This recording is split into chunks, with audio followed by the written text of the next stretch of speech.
Welcome to the channel. I'm Marc Hedley, your host today. Welcome to another episode of the Tom Cruise Spy Files. In these episodes, we've been covering 40,000 internal Scientology documents that have been leaked. And in these series of videos, we're covering the ones that have to do with Tom Cruise. And as we do these, we like to show you some of the people that are involved before we cover the document. So let's get right into it. In this document, we have Scientology's Tom Cruise spy files. Now, these few files we're going to cover today, they don't have that many people, but they are very random people considering what we're covering and how this is being dealt with, the situation that's going to come up. So, of course, we've got David Miscavige, chairman of the board, RTC. We have Tom Cruise, teen matinee idol. Then we've got Shelley Miscavige, who is the chairman of the board assistant at the time. And then we've got Laurice Stuckenbrock, who is the chairman of the board communicator. And then we have a new key player today, and that is the director of vehicles, Golden Era Productions, Yvonne Gonzalvez. Now, these people would normally probably not have a lot to do with each other, but let's see how can I explain this. In Scientology, there's kind of a weird thing. If you were the person that served L. Ron Hubbard his meals, and then he liked it, and he was very fond of how you cooked or served the meals, then in the Scientology world, you were the best person to do that type of thing and handle anything that had to do with that. And over the years, L. Ron Hubbard's stewards or his driver or any of these type of people, after L. Ron Hubbard passed away, they were famous because they were they worked for L. Ron Hubbard. Even L. Ron Hubbard's doctor, I think his name was Dr. Gene Dank. Dr. Dank was a very famous Scientology doctor because he was L. Ron Hubbard's doctor, and he had a lot of very prominent Scientology patients. Anyway, over the years, this has now kind of transferred over to David Miscavige. And David Miscavige had a van built for him in the early 2000s. It was like a GMC Savannah car, like a stripped out van that was made into like an office limousine for him. And the person who built that was this woman, Yvonne Gonzalvez, the director of vehicles, Golden Era Productions. And there's actually some pictures. The picture that I have here that I'm showing you today is from a series of photos where David Miscavige, not Shelley Miscavige, Tom Cruise, Katie Holmes, and I want to say there was one and it was Yvonne Gonzalvez. We're at Laguna Seca racetrack. And that's the only place I've ever seen Yvonne photographed out in the wild with David Miscavige. But she was his driver. That's why she was there. She was David Miscavige's driver, and she was building custom vehicles for him, along with another gentleman named John Brousseau, who John Brousseau used to be in Golden Era Productions, and he was in the motor pool department, and he eventually was promoted to Religious Technology Center, where he made David Miscavige other custom motorcycles and vehicles when he was in Religious Technology Center, working directly for Dave. And he made stuff for Tom Cruise, and he made all sorts of really fancy gifts for David Miscavige and Tom Cruise from the direction of David Miscavige. Okay, so that's a little backdrop. And so now when I read the document, hopefully it'll make a little bit more sense, and I might explain it a little bit as we go. Okay, so let's get right into the document. This document is from 13 July 2005, and I found a little pocket of documents that they just seemed odd, and they didn't have anybody that I recognized in it. And I was able to kind of piece all the pieces together and then find another file from the day after this one that sort of tells what this story is. Okay, so the document is from the director of vehicles, and that's Golden Era Productions. Now, this is a very key document as well, because Religious Technology Center and Golden Era Productions, they're not supposed to have any. Religious Technology Center is not supposed to be managing the day-to-day activities of Golden Era Productions of the Church of Scientology International, although they 100% do that 24/7, 365. So this document is a bit odd in terms of the structure of Scientology organizations, and anybody in Scientology who is watching this video is going to find this completely insane. Okay, so the document is from the Director of Vehicles, Yvonne Gonzalvez, and it's being sent directly to COB Assistant RTC. It's from 13 July 2005, and it's CCing the DER INR ASI. And what that is that is called the Director of Inspections and Reports. And this is for author services. And I'm not exactly sure why author services is being copied on this document. That's even another bizarre thing. So I'm not exactly sure what the connection is there. But then it's also CCing COB.com, which is Larisse Stuckenbrock. And it says, Joshua Harris. Dear Sir, in a phone call approximately 2 weeks ago, that's another weird thing, is that somebody in Religious Technology Center shouldn't be calling somebody in Golden Era Productions as well. In a phone call approximately 2 weeks ago, you told me to get Josh handled as he had turned in his resignation to Michael Dovin, and I am now reporting compliance. Okay, so let me unpack that. If a senior Sea Org member gives a junior Sea Org member an order, they have to write up what's called a compliance report. And in a compliance report, you have to say what was ordered, what was done, and then you have to show evidence of that. And it's usually titled compliance report, and then you send it up and you have photos or Polaroids or whatever to attach to prove what you ordered was done, and then there's photographic evidence of it or some kind of write-up or something. Okay, so that's that. Now, Josh Harris was Tom Cruise's driver.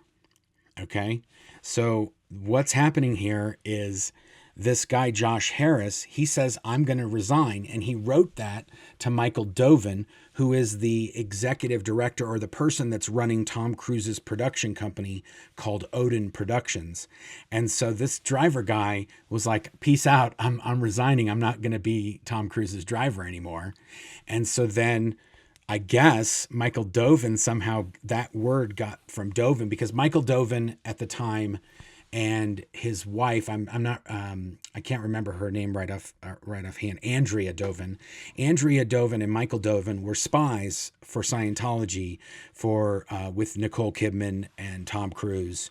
They were their respective assistants, and they would report up on everything that was happening with them to Scientology. So obviously Michael Dovin said, hey, this guy resigned, and his driver was most likely trained by David Miscavige's driver. And so now COB assistant is calling Dave's driver to tell her to handle Tom's driver to not quit being Tom's driver. Yeah, this is insanity in terms of Scientology. This is just a crazy, weird thing that goes on. And this is a Tuesday in Scientology. It says, what was ordered? Get Josh handled. What was done? Josh has been handled so as to remain at Odin. He realized that his actions were not greatest good for the greatest number of dynamics and wants to stay at Odin, be the driver, and get his exchange back in with Mr. Cruise, and then asked for promotion. Okay, so again, I covered Odin as the production company. The greatest good for the greatest number of dynamics. There's a thing in Scientology where you have the 8 dynamics. And essentially, anything that you do that's good for Scientology will be good for all 8 of your dynamics. And the dynamics are like, the first dynamic is yourself, and the second dynamic is your spouse or your family. And then, and that's why when people say, that's his 2D, that's his second dynamic. That's how they say, if you're in a relationship with somebody, you say, this is his 2D or this is her 2D. And that 2D, is relating to the dynamics, the second dynamic. Anyway, so the third dynamic is like your group, and then fourth dynamic is like more people, and fifth dynamic, and it goes on, and plants and animals and the earth, and it goes on until you get to the eighth dynamic, which is the God dynamic, or the spirit, and the great creator. Anyway, in Scientology, whenever you want to make a decision, you have to decide, if I do this, is it the greatest good for the greatest number of dynamics? And it's sort of a short-circuited computation, because if it's not good for Scientology, it won't be good for those dynamics, because anything that helps Scientology helps all of your dynamics. That's what you learn in Scientology. Anyway, so it says, I'll read it again now that I've explained everything inside there. It says, he realized that his actions were not greatest good for greatest number of dynamics, and wants to stay at Odin, be the driver, and get his exchange back in with Mr. Cruz, and then ask for promotion. There's a lot of there's a lot of words missing in this sentence. I'm not exactly sure why Yvonne was writing it that way. It says, he has been over this with Michael Dovin, and as regards what he is qualified for at Odin, and will ask for the promotion once he feels like he has his exchange back in, as well as a suitable replacement has been gotten.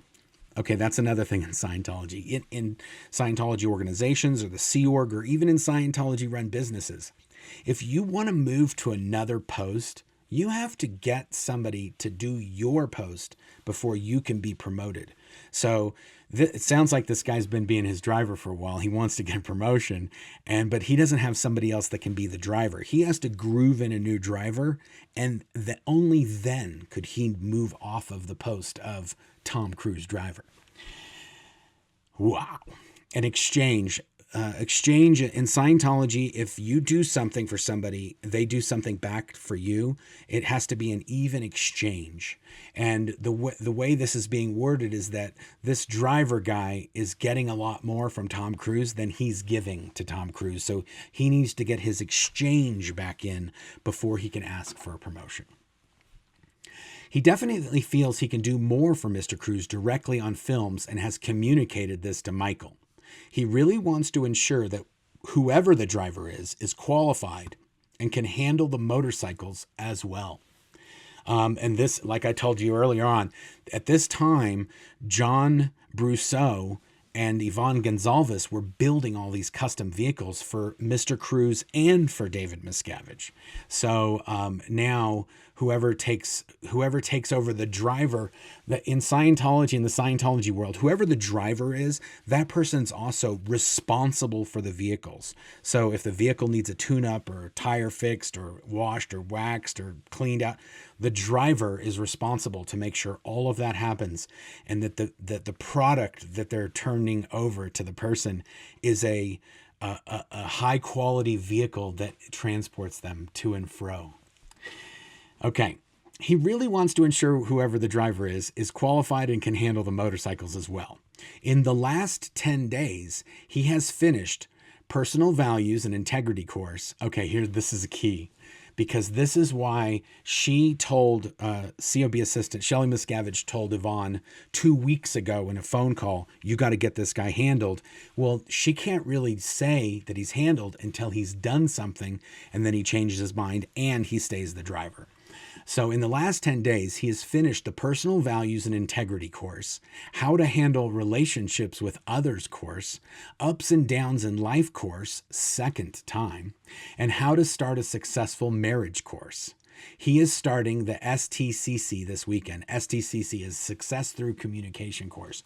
Now, all of these courses, I want to say, are like $50 to $150 courses that you could go to the Celebrity Center and do, and it might take you an hour or two to do each one of these. So this guy's gotten through 3 or 4 courses in the period of 2 weeks, and he's about to start the Success Through Communication course this weekend. He called this evening to tell me that he is staying at Odin absolutely. 2 days ago, he still was undecided when he talked to me. He also thanked me for repeatedly telling him in the last couple of weeks that he was full of crap for wanting to leave, and it was not the greatest good for the greatest number of dynamics, as it wasn't. Wow. Okay, and then page 2. Based on his phone call tonight, I wanted to send this compliance and let you know. He was extremely uptone and very happy to tell me that he was staying at Odin. This is okay. Much love. And then she would have signed it, Yvonne. Okay, so there's so many crazy things about this. First of all, Yvonne Gonzalvez used to be in the Religious Technology Center, and her post was Inspector General, MAA. So that is the Master at Arms. That is essentially one of the police officers within the C organization. And the RTC MAA, or police officer, is the most senior police officer in all of Scientology. And remember how earlier I was telling you the DIR INR ASI, that's the inspections and reports, that's the director of the police department in a Scientology organization, and each one of the police officers in that department are called MAAs. I'm not exactly sure why the chief MAA at RTC is over all the INRs, because that's sort of not the way it works. But either way, we don't need to get into that. But regardless, she escaped from Scientology, Yvonne. She blew RTC. Blow is an unauthorized departure. She blew Religious Technology Center and escaped. And when she came back was recovered and brought back to the international headquarters, she was kicked out of Religious Technology Center, and she was put in motor pool in Golden Era Productions, which is the lowest you can be at the international headquarters of Scientology.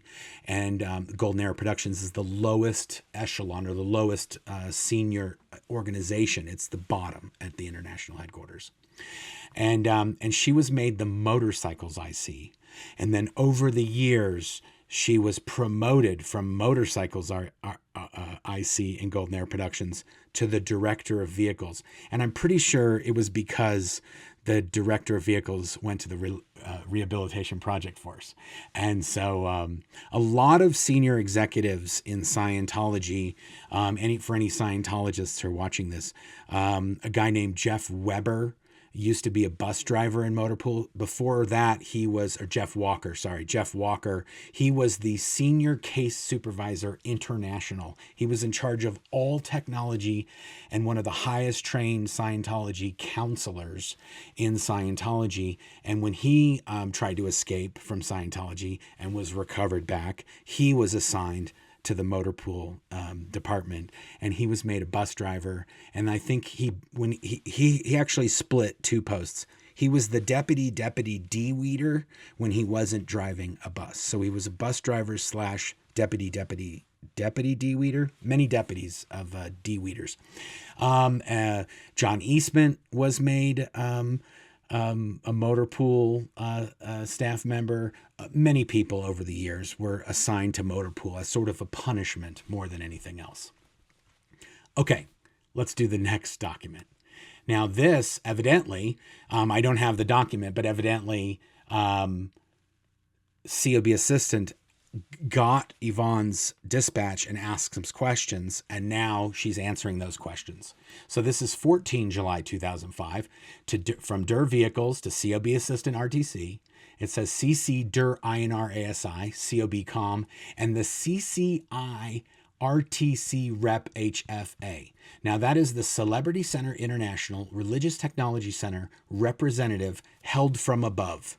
As far as I know, at this time, the RTC rep at Celebrity Center might have left or escaped or got busted, because now this person is being held by, the girl's name was Elsie Tucker. And for anybody who was in Scientology in the Pacific Area Command, or the PAC base, Elsie Tucker was the Deputy Inspector General for PAC, for the Pacific Area Crew. or command or whatever. I don't remember which, or it changed over the years, or it's been known by different things, but it's Pacific area is the complex of buildings that are blue in Hollywood, California, the United States of America. All those different organizations is referred to as PAC. Okay, so that's all that. And it says, Joshua Harris. Dear Sir, thanks very much, and I'm answering your question to me concerning what Josh wants to be promoted to. CCI RTC Rep HFA is answering you separately on the questions to her.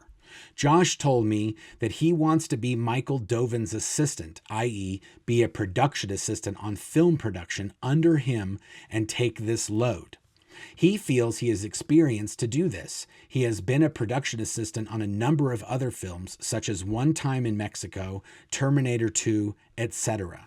He is still in a 2D with Jen Hammon in the present time. She has been getting an overhaul, and the RTC rep is reviewing this and getting you a report separately on her handlings. Okay, a lot to unpack there too. Okay, remember earlier when I said 2D? There you go. He is still in a 2D with Jen Hammond. Okay, also, I don't think her name is Jen Hammond. I think her name is Jennifer Hammon, no D. Obviously this Josh Harris guy is in a relationship with Jennifer Hammond, and Jennifer Hammond, I want to say, worked at Odin Productions as an assistant to both. Gosh, I want to say she was an assistant to Katie Holmes as well as Tom Cruise. We'll have to look up on IMDb. If it's up there, I'll put it up in a picture right now. And then I'll also put some pictures of what Josh Harris, but I'm pretty sure he did end up getting promoted. He is listed as a production assistant or Tom Cruise's assistant on at least 3 or 4 films, if I remember correctly. I looked this up years and years ago when I was doing another thing about Yvonne Gonzalvez for a totally separate thing. And I came across this Josh Harris guy in that as well. Okay. It says she has been getting an overhaul, and the RTC rep is reviewing this. Okay, now Jennifer Hammond has a very long history with David Miscavige and Tom Cruise. We shot a movie with Jen Hammond, Mitch and I.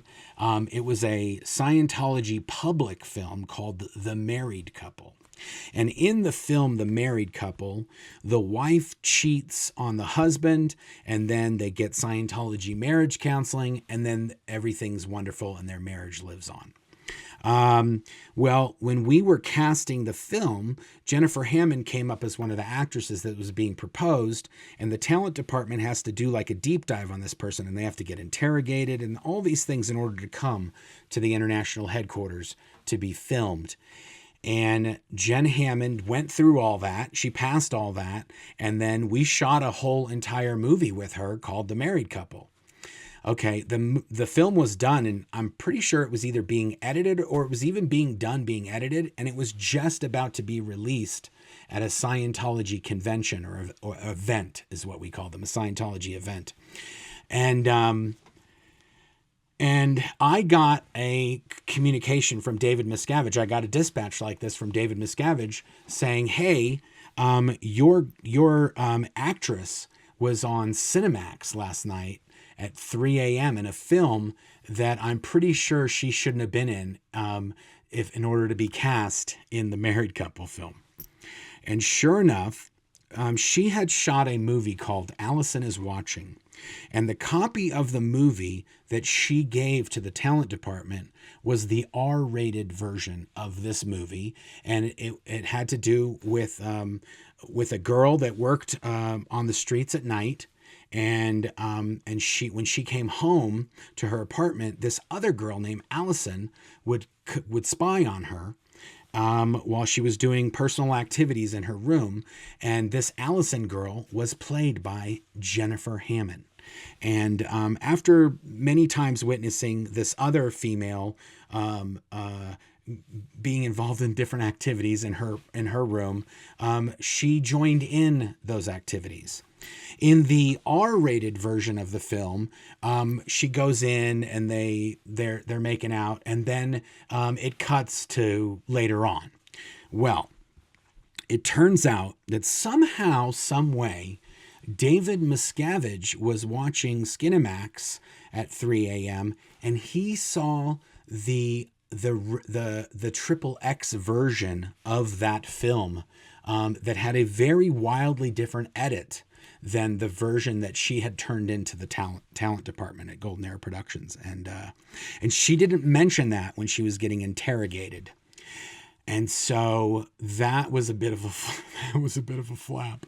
Now, the funniest thing of all is I got this dispatch from David Miscavige, and I had to personally research the film many times to be able to find out what exactly the deal was that he had seen.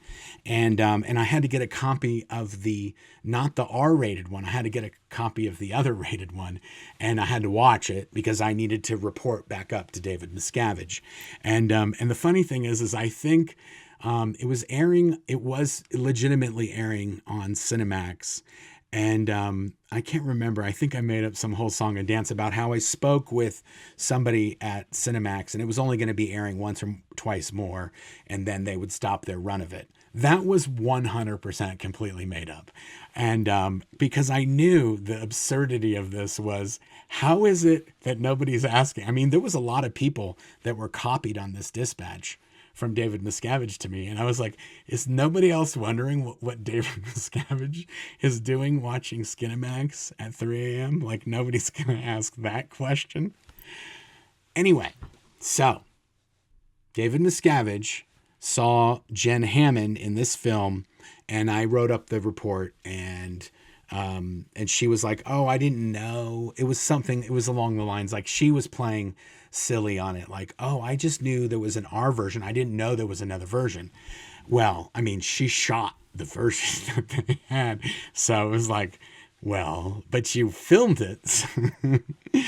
Anyway, Scientology is not very forgiving for that type of stuff, and David Miscavige and L. Ron Hubbard were both very, very, very homophobic. So the fact that a prominent Scientologist who is also in a Scientology film that was shot by the Sea Organization and Golden Era Productions is also in one of these movies that Scientologists are not even really supposed to be watching, was a huge flap, even though the head of Scientology was watching them, right? Anyway, so it says in this document, this was just a few years before this. And the craziest thing of all is we thought this Jennifer Hammond, was going to get in big trouble. We were able to salvage it and we still used her in the film and that all went. But the next thing you know, after that whole thing happened, she was working for Tom Cruise.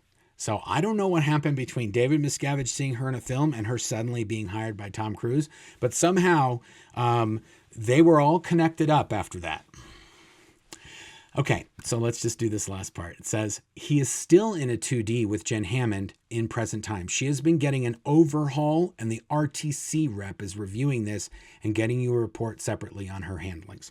Okay, so I don't know if she was involved in other flaps or other things that were happening, but it seems like the RTC reps were working her over. When it says overhaul, that just means that she was being interrogated and having to do study Scientology, L. Ron Hubbard references or policies, or she was having to do something, and the RTC rep was doing that and reviewing it to see if it was done. And then it says, if anything else is needed, please let me know. This is okay. Much love. And then it would have just been signed Yvonne.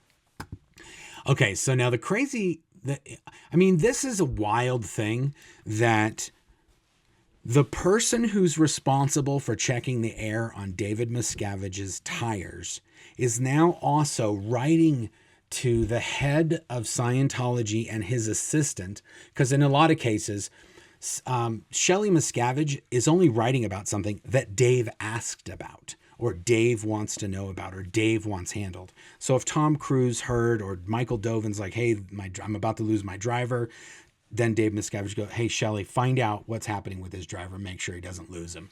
And then all this happens separately. But the person that checks David Miscavige's car tire air is also checking on Tom Cruise's guy who checks his tires and his air, and then reporting up on who's he in a relationship with and what's happening with her and what handlings are being done with her.